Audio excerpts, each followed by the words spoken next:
Yep, so that is, I think that's officially live. So good afternoon, everyone watching. I'm Luke Lamble, media manager, and I'm joined by Ross Embleton today, our head coach. How you doing, Ross? I'm good, thanks, Luke. Yourself? Yeah, not too bad at all. Obviously, we've been back in action again from Saturday. Two home games. I think, obviously, from the last time we spoke, I think probably this time last week, I think obviously things have probably gone a bit more back to normal, haven't they, in a sense?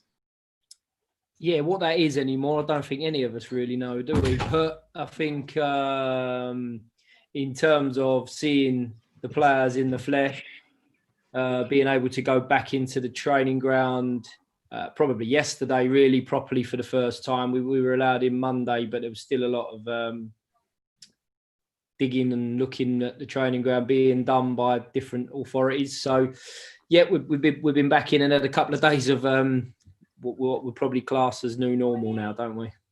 Yeah, obviously Cheltenham was, we kind of spoke about that in terms of the kind of lack of preparation available to us.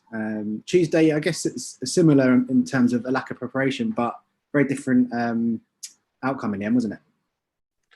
Yeah, I think first of all, what obviously we lacked a lot for our preparation for Saturday, but as I've said on a number of occasions now, it's not a means of or a route towards an excuse. We were all disappointed that we lost, and the great thing, if we're going to take great things out, it was that after the game there was a lot of conversations about what else we could do and what else we felt we needed to do to get better again. So, and then also what Saturday allowed us to do was to get everyone together. Get everybody working again. So the players that actually didn't get on the pitch on Saturday, it was an opportunity for them to do some physical work and do some work under the eyes of the coaching staff or the sports science staff, the medical team. So, albeit as frazzled as the whole day was, it actually turned out to be a beneficial time to get everybody back together. And then obviously Monday looked a little bit more normal in terms of being able to prepare a group of players for Tuesday's fixture. So, and we went into Tuesday just that little bit more sort of well prepared and ready to go and play a game of football in a manner in which that we know it, I suppose, is the best way of talking about it. And I was really pleased with the intensity, the application in both games, the way that both sets of players or both the teams that we put out in the Cheltenham and the Wimbledon game. I thought it was impressive the way that the boys went and applied themselves, and they deserve a massive pat on the back for their attitudes and the way that they went about the games, because it could have well been an opportunity for people to sort of sit back and make excuses, but no one did. And Tuesday I thought was a very positive performance, and obviously the result makes it even better. Absolutely, and I think we've spoken about these games before being a chance for some of the wider squad to maybe get some minutes that they wouldn't usually. One of those people was obviously Jaden Sweeney, come off the bench and he got an assist with a brilliant ball over the top for Connor Wilkinson. Is he kind of showing what he's about in that game? Yes, I think they're good games for everybody, because if you haven't played on the Saturday, certainly in those circumstances, it was a great chance to get back out on the pitch and blow the cobwebs away. I think there's going to be times this year when we have lads coming back from injury. We have people that need to top up and get a bit sharper. We're not going to be able to play reserve football this year, so it's a real avenue all the time, competitive avenue for players to get into the team. But to answer your thing about Jaden Sweeney there, is that Jaden, for a lot of probably supporters or people attached to the club, has probably become a little bit of a forgotten man through no fault of his own. But he got exposure to the team in the National League and in the FA Trophy run, and then hasn't had a chance to get back in. He suffered a couple of injuries, some setbacks last year. He went out on loan and got exposure in a different way, and in a way that was going to help Jaden's career. You know, it's not all plain sailing. You don't just sort of get into the first team and that's you done, and you play every week in every game from then on. It's about trying to find the different routes for the different young players into the team. So Jaden's come back this year. He worked hard over the lockdown period, come back much better prepared for the season, and unfortunately suffered an injury very early into the season, which has kept him out. But The plan was to get a couple more of the younger boys on the pitch on Tuesday night, but because of the injuries and certain situations that we found ourselves hit by, it was only Jaden that we were able to get on. But I was delighted for him, not just because of the pass that led to the goal, but he got caught into some 1v1 defending situations, which I think he felt he dealt well with, and some calmness to keep possession when he was on the ball. So I'm really pleased. It's another step towards hopefully what will be a flourishing career for Jaden at this club and for him long term. I know you've been asked about the EFL Trophy a few times before, and whether it's a good thing or a bad thing. Is there a kind of target that you're setting this competition this year, or is it a case of just kind of taking it how it comes? I don't think we set a target in terms of what we wanted to achieve in it, but I think what happens when those games come around, and that's the best way for me, is that I don't sit there sort of thinking, oh, when does the next EFL Trophy game come? I think it's more once that's the next game, it becomes the priority, which probably sounds a bit easy or cliche for people to listen to. But what I mean by that is it's the next game. So it's really important to that group of players that's going out. And it's really important to me in terms of the way that we go about those games. And as soon as they come around, we want to win them. So fortunately for me and for the club is that we've got through to the next round, which I'm sure there will be, however large or small financial interest there is in that side of it, it's another form of income into the club. It means we get another game in a very busy fixture list, but I know that when that Charlton game comes around, there's going to be players that might be trying to play their way back into the team. It might be Jaden Sweeney getting another opportunity to go and play more minutes in that competition. So for me, they become of benefit if I have the mindset for them to be a benefit. And it's like a lot of the things that I've talked about, certainly since the scenario we were faced with recently, is we can all sit back and moan and groan about what happened to us, or we can all sit back and say, oh, we've got another game in our fixture list and we don't want this EFL Trophy. All that does is hinder people. All that does is give people excuses and reasons to not apply themselves or not go about the game in the right manner. So whatever game we're faced with this year, whether it be the FA Cup, the Carabao Cup, league games, the EFL Trophy, we go and we embrace them because there is something at the end of it. And our something at the end of it for Tuesday may well have been individual. There was a number of things collectively as a team. And ultimately, we got back to winning games of football. And I can guarantee you, if we'd have lost it, people would have been talking it down and moaning and groaning. We haven't. We've won. We're back to winning ways. And we go to Barrow now with a group of players that have all played Tuesday night, very, very positive about us winning games of football. And that's what this squad needs to have at the forefront of every game that we approach. Obviously, this Saturday is a return to Barrow for you. There's obviously been some memorable games there, but your first is head coach, wasn't it? Yeah, the first one at Barrow. I don't know how many people look at that and say they look at their first ever game at Barrow as a head coach, but I think, yeah, there has been. I mean, went there under Steve Davis, and funny enough, we'd stayed up for 4 days. We played Tranmere live on the telly on the Wednesday, and rather than coming back down and back up north again, we stayed up, and it was like the longest 4 days of my life. So I look back at that with some strange memories. And then obviously we had a memorable game in terms of going there on a Tuesday night, and I suppose it's like a phrase of, can you do it on a cold Tuesday night in Barrow? And that's exactly what that was. But we turned up for a big chunk of that game and were comfortable at 3-0, and then the game turned on its head, and we were fortunate to hang on to a 3-2 win in the end. So a big game to look back on in terms of, it helped us on our way to winning the league. So we'll go there trying to create a few more positive memories, try and take league points off of the opposition. I think it's a nice pitch, albeit it's absolutely in the middle of nowhere. The pitch there is not something that you go there concerned about. So we're excited, and once we get that journey done and out of the way, we'll be looking forward to the game coming around. What is it you and your coaching team are expecting from Barrow? Because obviously they came up from the National League under Ian Evatt, but in the summer he moved on to Bolton. So they're, I guess, under David Dunn now, still maybe a bit of a work in progress. Potentially. Probably not a place we thought we would be going again. It was probably one of those clubs that once you get promoted out of the National League, you sort of think to yourself, thank God we haven't got to go to Barrow again, but a huge admiration for the fact that they've worked their way out of the National League. We actually, when the year that we beat them 3-2, we actually came away myself and Joe Austin, our analyst, we actually said we felt they were going to be a real threat last year. And probably a little bit like we were the year we won the league. No one probably actually thought we were going to win it. But Barrow have done incredibly well to come up. So I think what happens then is you come up as a new club with a fresh approach to it. And then you've got a new manager, someone with had an unbelievable playing career. And it'd be great to see David Dunn and his team do well this year. But we go there knowing that we can cause them a threat. I think when you go to away games now, it's a completely different challenge than it is or has been in years gone by, because home support doesn't count for quite so much, and you can go there with a bit of a different approach. So we're looking forward to it. We've obviously identified our strengths and how we can hurt Barrow at the weekend, and I'll be expecting us to go there with full of confidence and ready to go and get 3 points. Yeah, from the start of the season so far, there's, I think, off the top of my head, it's been 7 games and 5 wins, is it?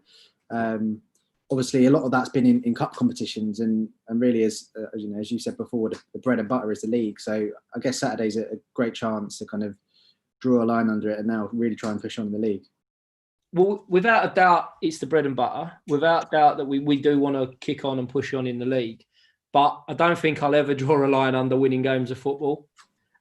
Because that's what breeds confidence. That's what keeps people challenging and fighting for places. And I think so far, when we've rotated the squad, people have come in and performed well.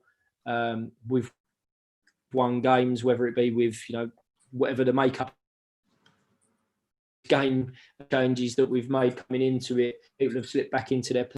People are hungry and fighting for their places and working towards that. So totally understand where you're coming from, but winning games of football breeds real confidence and breeds a good culture and an atmosphere amongst the group. And that's what we need to keep doing. It's a little bit disappointing to a degree that we have won all those cup games. But again, at the same time, if we'd lost them, people will be talking about what a bad start we've had to the season. So we haven't. We've won those games, and I'm incredibly proud of the way the boys have gone about it so far. And we'll use all of those experiences, all of the things that we've come up with to win those games in order to keep trying to do it and take it into the league form, which, as you say, is the real focus. Yeah, obviously Tuesday night, one of the downsides of it was seeing Lee Angle hobble off with what looks to be a hamstring injury. Are you able to give us an update on Lee and indeed the squad in general for Saturday? Yeah, with Lee, he's had a scan. It's normally like a 24-hour period, really, where we wait for any injury to settle down to see what the extent of it is from the physio's judgment and assessment. Lee was sent for a scan yesterday. He's had that scan. Fortunately, but we had the fact that Lee done his hamstring last year to compare that to, and Lee was confident that the injury that he suffered Tuesday night wasn't as painful, didn't feel as serious as it was this time, or whenever it was that he did it last season. So that was quite comforting. What's come out the back of that is yes, he has suffered an hamstring injury. And we will be without him for certainly for a couple of weeks. But it's a little bit one of those ones at the moment where he'll continue to undergo some assessments. The physios will put him through sort of certain protocols and things that he has to go through to really sort of quite get to the bottom of what the extent's going to be. But we know that we're going to be without him for certainly for the next few games. Okay. And I must add that I think, despite the goals not being in Lee's game as he would want and people would want to see, since the start of this season, he's been excellent. Lee's been, his attitude, his work rate, the intensity that he's performed at. He's been unfortunate not to get one or two more. And when that penalty went in on Tuesday night, I was really, really delighted for Lee because as a striker, it doesn't matter sometimes how good your performances are. You get judged on how many times you put the ball in the net, and great for him that he got the platform to get off the mark. And I'm just really disappointed for him that he's going to miss some football in the coming weeks. That he doesn't really deserve it. He deserves to be able to to build on what he's done so far for us. Yeah, obviously with Lee missing this weekend, as well as Rael Satiria away on international duty, we've spoken about the depth of the squad. I guess it's time for someone to step up now, isn't it? Well, yeah. I mean, I think we've got players that can fill in. It's incredible that you go from looking at having a healthy front sort of 5 or 6 players that can play across those positions, and then all of a sudden you sort of look and you think, well, there's only 4, but I think that's because we've only used 4. But James Brophy can play wide, Joby McAnuff can play wide, so we know that we can manipulate people's roles within the team in order to fill those. But it's obviously disappointing the fact that we've lost Lee, and I don't think you can ever say it's disappointing you haven't got Ruel if he's gone away to represent his under-21s. But at the same time, we haven't got him. But that's why you have a squad. That's why we try to keep people fresh and hungry and ready to come into the team. And for me, although his season's been a bit stop-start, Louis Dennis has performed really well so far since he's come back. And I've gone on record of saying before that during the early stages of pre-season, he was outstanding. So we've got a number of players across the front. Danny Johnson's in good form. Connor Wilkinson scored 3 goals already this season. And Jordan Maguire-Drew can cover a number of those, aggressive attacking positions as well. So there's a lot of players, a lot of bodies that we know that we can call upon to replace what we've lost. Yeah, it's going to be a bit of a recurring theme where we're sitting in here on a Thursday talking about a game on a Saturday and then a Tuesday as well. But it is going to be obviously straight into Walsall on the Tuesday night. The team, I guess, in the league with a kind of similar start to us in terms of won a game, lost a game, and drawn a game. I mean, what can we expect when we head there? I think it's a good team. We've had them watched. Matty's been to watch them a couple of times, and we know that it's a team with real energy, like Daryl Clark's teams always do have. I would expect them to play an offensive style of play. But it's another game that we go there embracing. We don't fear anyone in the league. We respect the teams that we come up against. We know it's going to be a challenge in terms of the distance that we've got to travel over the next, certainly the next couple of weeks. But it's here, it's there, and we're going to go and do it. And we'll be putting a team out there that we feel are prepared in the way that we go about our business. That that can go to Walsall and pick up points. I mean, Tuesday we saw Tunji Akinola confirmed on loan from West Ham. Well, first of all, how's he been involved in training so far, and how's he looked?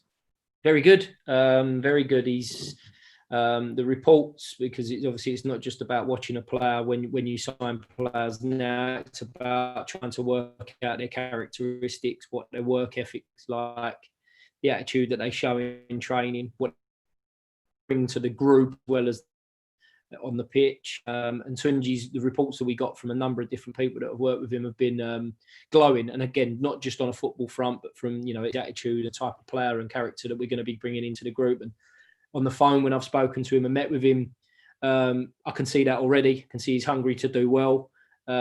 He looks really excited about the opportunity. So he's shown that. We obviously in training, he's been able to show his qualities a lot more, his technical qualities, and we've stretched him already in terms of the sessions that we've put him through. So he's a player that wants to do well, and obviously signing him, we're convinced that he's going to be one of those that comes in and does really well for us. So looking forward to having him as part of the group, looking forward to working with him more and more, and like I say, looking forward to that time when it comes around to him getting his opportunity in the team to help us win games of football. Yeah, and obviously with Tunji, I think he was the third signing through the door this summer. I think we've probably got about a week left of the transfer window. Are you expecting any movements in or out? I probably wouldn't say so much out at the moment. Well, I hope not anyway. So if anyone's going to come knocking at the door, let's hope they stay away for the next week or so. But I think we're certainly looking. We're still continuously got little things that we're discussing and opportunities. I think we have to bear in mind the fact that there was never going to be a huge turnover of players this because of the skill of the squad. To consideration financially, the challenges that are in place right now for every club, certainly at this level. So it's by no means done. We've got a finger on the pulse, but right in the immediate, we won't be seeing anything. But I would like to think that potentially there'd be something done on one more player. Get my words out before the window closes next Monday. Thank you very much. I think with that, we'll probably leave it there for the afternoon. Wish you a safe trip up to Barrow tomorrow, to you and the rest of the squad, and hopefully bring in 3 points back down the M6. Let's hope so. Awesome. Take care, everyone.